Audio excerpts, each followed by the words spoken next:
Everyone, आज हम लोग पढ़ेंगे 1935 का गवर्नमेंट ऑफ इंडिया एक्ट। तो इसमें कुछ खास बातें थी, इसकी खामियां थी, इसके फीचर्स थे, तमाम चीज़ों को हम लोग देखेंगे। तो सबसे पहले गवर्नमेंट ऑफ इंडिया एक्ट 1935 पास किया गया था। इसमें कुछ इसका बैकग्राउंड अगर देखा जाए क्यों इसको पास किया गया, तो इसके पीछे बहुत सारी वजह थी। अगर हम इसके वजह को देखेंगे तो सबसे पहले ये वजह थी कि पूरे हिंदुस्तान में इस बात का एहतजाज हो रहा था कि मॉडल मिंटो रिफॉर्म जो लाया गया है उसमें कोई ख़ास बातें नहीं थी। आवाम जो है इससे मायूस हो चुकी थी, इसमें कोई कोई अच्छी बातें नहीं थी। मॉडल मिंटो रिफॉर्म के ख़िलाफ़ बहुत सारी बगावतें भी हुई थी। जैसे अगर हम लोग देखें तो 1920 में अदम ताउन तहरीक हुई, ठीक है। अदम ताउन तहरीक के 1920 के अदम ताउन तहरीक के अलावा 1930 में दांडी मार्च किया गया। इसके अलावा देखा जाए तो इंतहा पसंद के जो लोग थे वो लोग कहीं ना कहीं इसके खिलाफ बगावत कर रहे थे। जैसे कहीं कहीं 1924 का वाक़या ले लें, अगर 1929 का वाक़या लें तो यहाँ उस टाइम पे क्या किया गया था, रेलवे की लाइन को उखाड़ के फेंक दिया गया था, बम फेंका गया था और डकैती की गई थी। ये तमाम चीज़ें आवाम जो है बखला गई थी और इसके खिलाफ जो है बगावतें कर रही थी तरीके से, अलग अलग तरीके से। इसके बाद क्या होता है, एक और वजह होता है इसके पीछे साइमन कमीशन का आना। साइमन कमीशन जो रिपोर्ट लाया गया था तो बरतानवी हुकूमत चाहती थी कि देखा जाए कि हिंदुस्तान जो है, हिंदुस्तान की जो कौम है, यहाँ के जो मुल्क है, ये लोग अपना नज़्म व नक्श संभाल सकते हैं या नहीं संभाल सकते हैं, इनके अंदर इतनी काबिलियत भी है कि अपने मुल्क को संभाल पाएंगे या कानून बना पाएंगे। इसीलिए क्या किया जाता है, सरजान कमीशन को हिंदुस्तान में भेजा जाता है। वो 7 अफराद के साथ हिंदुस्तान में आते हैं। जब वो हिंदुस्तान में आते हैं तो इसके खिलाफ जो है हिंदुस्तानी लोग साइमन गो बैक साइमन के नारे लगाए जाते हैं, इनको भगाया जाता है। उसके बाद क्या होता है, साइमन कमीशन रिपोर्ट देता है 1930 में। साइमन कमीशन की रिपोर्ट में ये बोला जाता है, देखो यहाँ पे मैंने लिख दिया है कि गो बैक साइमन के नारे लगाए गए, 7 मेंबर्स जो है इसके साथ आते हैं।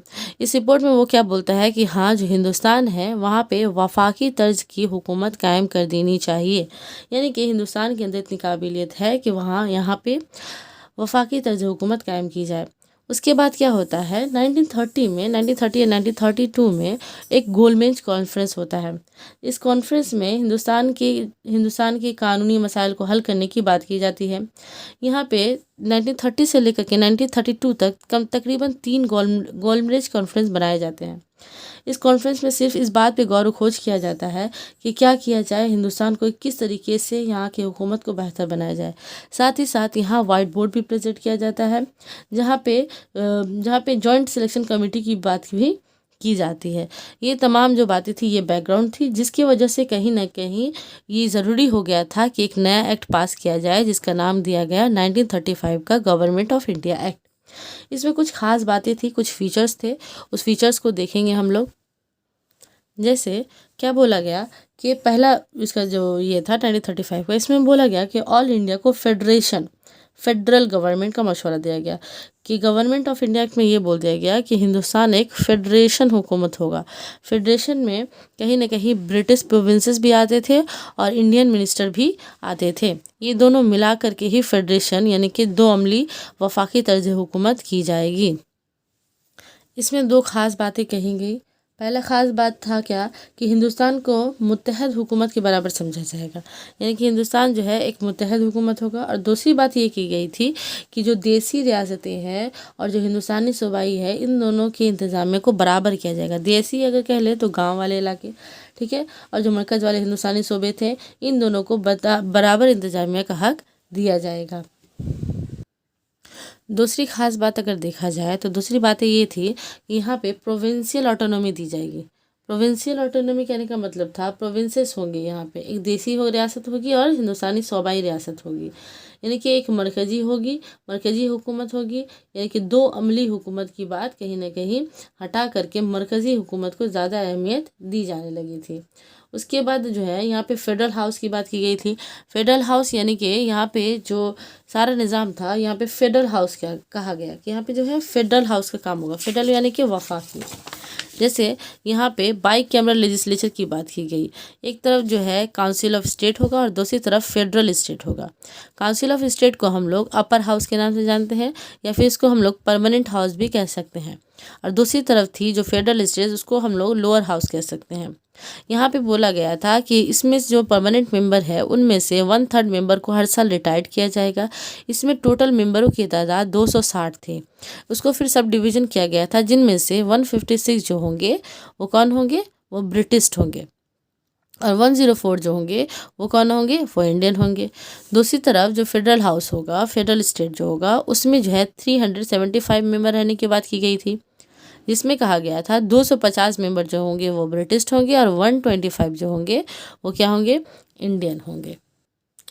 इसकी और एक खासियत देख लेते हैं। तो यहाँ पे क्या किया गया था कि जो सब्जेक्ट है उसको 3 डिवीजन किया गया था, सब्जेक्ट को डिवाइड कर दिया गया था। एक था फेडरल लिस्ट, दूसरा था प्रोविंशियल लिस्ट और तीसरा था कंकरेंट लिस्ट। तो अगर देखा जाए तो फेडरल लिस्ट में टोटल 59 लिस्ट थी। जैसे कि मान लिया जाए तो रेलवे हो गया, करेंसी है, आर्मी है, एक्सटर्नल अफेयर्स है, टेलीग्राफ पोस्ट, ये तमाम चीज़ें जो है फेडरल स्टेट के पास होगी। दूसरी तरफ था प्रोविंशियल लिस्ट। प्रोविंशियल लिस्ट में 54 बातें थी, जैसे education, revenue, agriculture, irrigation, health, ये तमाम बातें थी। उसके बाद तीसरा लिस्ट था, वो था कंकरेंट लिस्ट, जिसमें 36 बातों को दिया गया था, जैसे कि सिविल का मैटर हो गया, डिवोर्स है, मैरिज है, मुजरिम का, कल्प्रिट बोलते हैं मुजरिम, तो इन तमाम बातों को शामिल किया गया था कंकरेंट लिस्ट में। अगर हम फेडरल लिस्ट की बात करें तो इसको फिर 2 हिस्सों में डिवाइड कर सकते हैं। वो काम जो रिजर्व है और एक जो ट्रांसफ़र किया गया था लोकल सेल्फ गवर्नमेंट के लिए।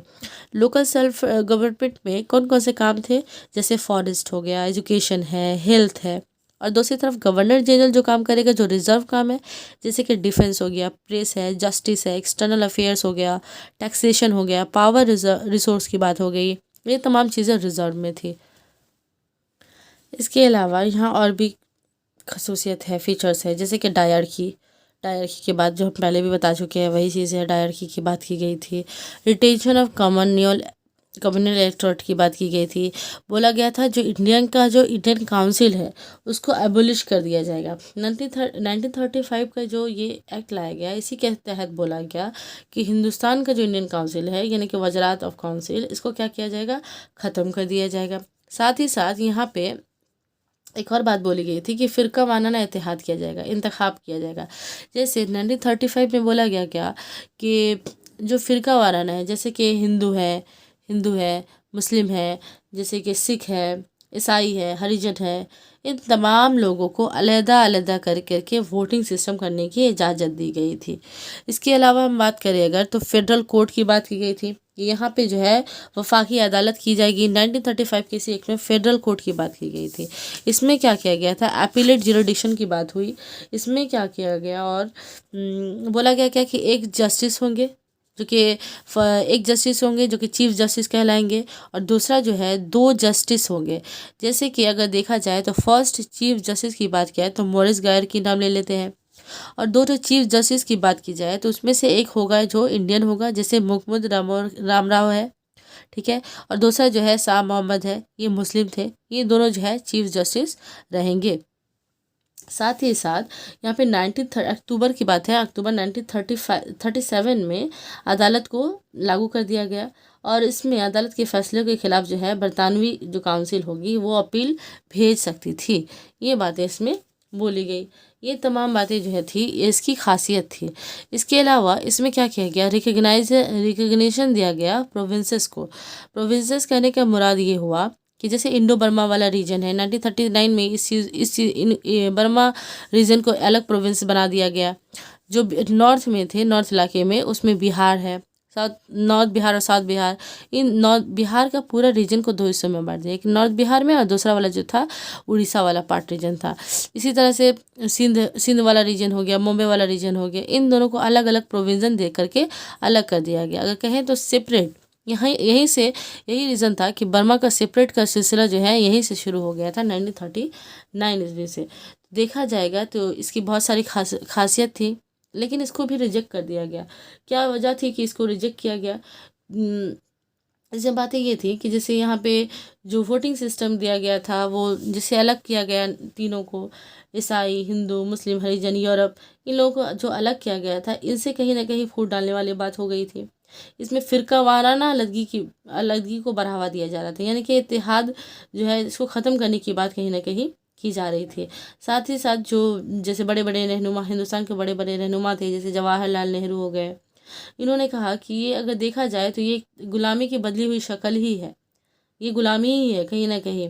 यहाँ पे जो दो अमली हुकूमत बात की जा रही थी वो जो है एक तरह से गुलामी का काम कर रहा है, जो दो रीज़न में काम कराया जाएगा, ये सब देखा गया। तो कहीं ना कहीं बहुत सारी खामियां थी, इसी वजह से इसको भी इसके खिलाफ भी बगावतें हुई और इसको भी रिजेक्ट कर दिया गया। आज के लिए इतना ही, अब जो है नेक्स्ट वीडियो में पढ़ेंगे।